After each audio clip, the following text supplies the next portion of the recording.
ಫಸ್ಟಿಗೆ 1 kg ಧನಿಯಾನ ಬಿಸಿಲಿಗೆ ಒಣಗ್ಸಕ್ಕೆ ಹಾಕಿದ್ದೀವಿ. ಈ ಥರ ಅದು ಚೆನ್ನಾಗಿ ಡ್ರೈ ಆಗಬೇಕು. ಹಿಂಗೆ ಪ್ರೆಸ್ ಮಾಡಿದ್ರೆ ಕಾಳು ಬಿಟ್ಕೋಬೇಕು. ಈ ಥರ ಚೆನ್ನಾಗಿ ಡ್ರೈ ಆಗಬೇಕು. 1 kg ಒಣಮೆಣ್ಸಿನ್ಕಾಯಿ, ಇದು 3/4 kg ಇದೆ. ಹಾಗೆ 1/4 kg ಬ್ಯಾಡಗಿ ಮೆಣಸಿನ್ಕಾಯಿ ಇದೆ. ಈ ಎರಡೂ ಸೇರಿಸಿ 1 kg ತೊಗೊಂಡಿದ್ದೀನಿ. ಇದು ಸಹ ಇದೇ ಥರ ನೋಡಿ, ಈ ಥರ ಮುರಿದ್ರೆ ಚೆನ್ನಾಗಿ ಮುರಿಬೇಕು. ಈ ಥರ ಇದನ್ನು ಡ್ರೈ ಮಾಡ್ಕೋಬೇಕು ಬಿಸಿಲಲ್ಲಿ. 200 ಗ್ರಾಮ್ ಕಡಲೆಕಾಳನ್ನು ಹೀಗೆ ಹುರ್ಕೊತಾ ಇದ್ದೀನಿ. ಈ ಥರ ಕಾಳು ಹೊಡ್ಕೊಳ್ಳೋ ತನಕನೂ ಚೆನ್ನಾಗಿ ಹುರ್ಕೊಂಡು ಆದಮೇಲೆ ಒಂದು ದೊಡ್ಡ ಪಾತ್ರೆಗೆ ಹಾಕೊಂಡಿದ್ದೀನಿ. 200 ಗ್ರಾಮು ಹೆಸರು ಕಾಳನ್ನು ಸೇಮ್ ಅದೇ ಥರನೇ ಹುರ್ಕೋಬೇಕು. ನಾವು ಫ್ರೈ ಮಾಡ್ಕೊಂಡಿದ್ದಾದಮೇಲೆ ಮತ್ತೆ ಅದನ್ನು ಈ ಪ್ಲೇಟಿಗೆ ಹಾಕೊತಾ ಇದ್ದೀನಿ.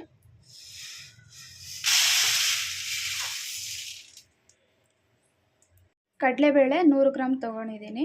ಕಡಲೆಕಾಳು ಜಾಸ್ತಿ ತೊಗೊಂಡಿರೋದ್ರಿಂದ ಇದನ್ನು 100 ಗ್ರಾಮ್ ತೊಗೊಂಡಿದ್ದೀನಿ. ಇದನ್ನು ಚೆನ್ನಾಗಿ ಫ್ರೈ ಮಾಡ್ಕೋಬೇಕು. 100 ಗ್ರಾಮು ಉದ್ದಿನ ಕಾಳು ಹಾಕ್ಕೊಂಡಿದ್ದೀನಿ. ನೋಡಿ, ಕಲರ್ ಚೇಂಜ್ ಆಗಿದೆ. ಇದ್ರ ಘಮದಲ್ಲೂ ಗೊತ್ತಾಗುತ್ತೆ ಇದು ಚೆನ್ನಾಗಿ ರೋಸ್ಟ್ ಆಗಿದೆ ಅಂತ. ಮತ್ತು ಇದೆ 200 ಗ್ರಾಮು ತೊಗರಿಬೇಳೆ ಹಾಕ್ಕೊತಾ ಇದ್ದೀನಿ. ಚೆನ್ನಾಗಿ ಫ್ರೈ ಮಾಡ್ಕೋಬೇಕು, ಇಲ್ಲ ಅಂದರೆ ಪೌಡ್ರು ಮುದ್ದೆ ಥರ ಆಗಿಬಿಡುತ್ತೆ. ಇದು ಮಾಡ್ಕೊಳ್ಳೋಕ್ಕೆ ತುಂಬಾ ಪೇಷನ್ಸ್ ಬೇಕು. ಒಂದೊಳ್ಳೆ ಘಮ ಬರುತ್ತೆ, ಆವಾಗ ನಿಮಗೆ ಗೊತ್ತಾಗುತ್ತೆ ಇದು ಫ್ರೈ ಆಗಿದೆ ಅಂತ. ಆವಾಗ ಅದನ್ನು ಗ್ಯಾಸಿಂದ ತೆಗೆದ್ರೆ ಆಯಿತು. ಈಗ ಒಂದು 50 ಗ್ರಾಮು ಅಕ್ಕಿ ಹಾಕ್ಕೊತಾ ಇದ್ದೀನಿ. ಇದನ್ನು ಚೆನ್ನಾಗಿ ಫ್ರೈ ಮಾಡ್ಕೋಬೇಕು. ರೈಸು ಚೆನ್ನಾಗಿ ಫ್ರೈ ಆಗಿದೆ, ಕಲರ್ ಚೇಂಜ್ ಆಗಿದೆ. ಒಂದ್ಸಲ ಕಾಳುಗಳನ್ನೆಲ್ಲ ಎಷ್ಟು ತೊಗೋಬೇಕು ಅಂತ ಹೇಳ್ತೀನಿ. ಕಡಲೆಕಾಳು 200 ಗ್ರಾಮು, ತೊಗರಿಬೇಳೆ 200 ಗ್ರಾಮು, ಉದ್ದಿನ ಕಾಳು 200 ಗ್ರಾಮು, ಹೆಸರು ಕಾಳು 200 ಗ್ರಾಮು, 100 ಗ್ರಾಮ್ ಕಡಲೆಬೇಳೆ, ಒಂದು 50 ಗ್ರಾಮು ಅಕ್ಕಿ. ಇದಕ್ಕೆ 1/4 kg ಜೀರಿಗೆ ಹಾಕ್ಕೊತಾ ಇದ್ದೀನಿ.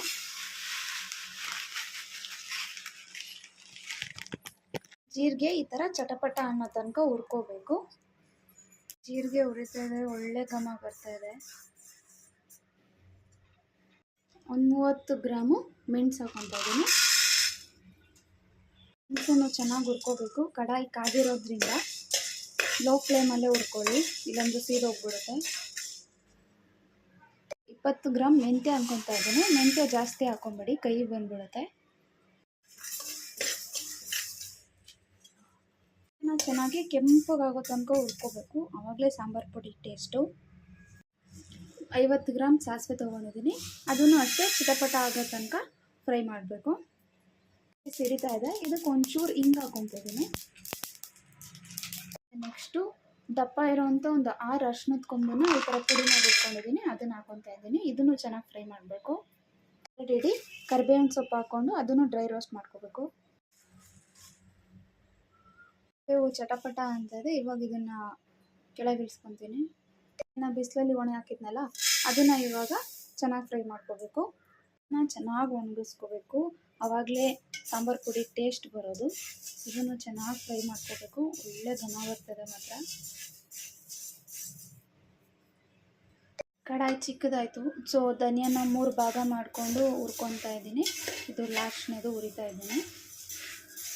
ಇದಕ್ಕೆ ತುಂಬಾ ಪೇಷನ್ಸ್ ಬೇಕು.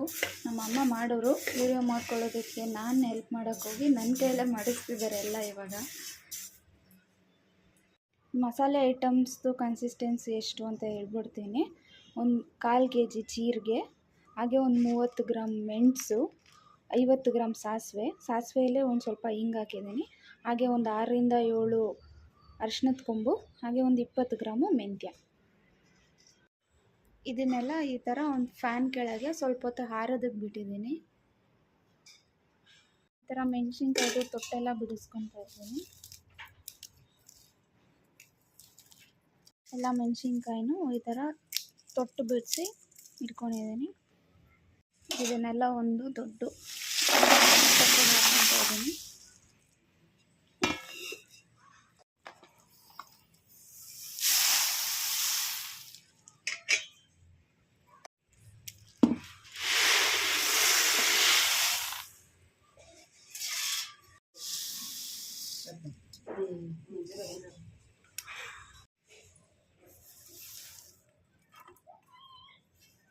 ಇದನ್ನೆಲ್ಲ ಚೆನ್ನಾಗಿ ಮಿಕ್ಸ್ ಮಾಡ್ಕೊತಾ ಇದ್ದೀನಿ.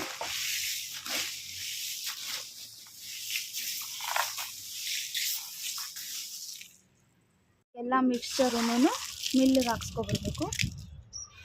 ಬೀಸ್ಕೊಂಬಂದಿರೋಂಥ ಸಾಂಬಾರು ಪುಡಿನ ಒಂದು ಅಗಲವಾದ ಬೇಸನ್ಗೆ ಹಾಕಿ ಒಂದು ಸ್ವಲ್ಪ ಹೊತ್ತು ಆರಕ್ಕೆ ಬಿಡಿ.